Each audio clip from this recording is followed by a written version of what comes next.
Assalamualaikum dan selamat sejahtera rakyat Malaysia. Hari ini, negara Thailand mengumumkan untuk merealisasikan projek laluan pintas darat daripada Pelabuhan Ranong Baharu ke Pelabuhan Chun Port. Pelaksanaan projek ini akan menyebabkan pengurangan trafik di Pelabuhan Pulau Pinang dan Pelabuhan Kelang.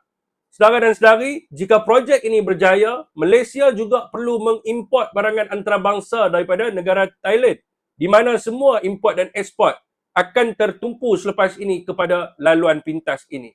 Saudara dan saudari, atas sebab kebencian kepada negeri pembangkang, maka kerajaan Malaysia akan terkesan dengan pelaksanaan projek ini, di mana sepatutnya kerajaan Madani pada hari ini perlu memikirkan bagi membangunkan projek pelabuhan di Tumpat Kelantan agar Malaysia juga dapat limpahan ekonomi daripada koridor ekonomi timur dan selatan yang melibatkan beberapa negara Asia yang lain.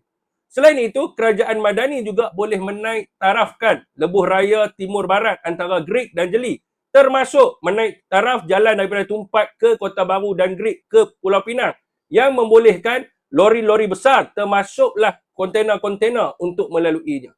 Saudara dan saudari, dengan pelaksanaan ini, kerajaan Malaysia bukan sahaja berjaya bersaing dengan negara Thailand, malah akan menyebabkan limpahan ekonomi di Kelantan dan Kedah sepanjang laluan lebuh raya tersebut dengan menarik minat pelabur-pelabur asing bagi membina kawasan berindustri tinggi. So, apakah respon rakyat Malaysia?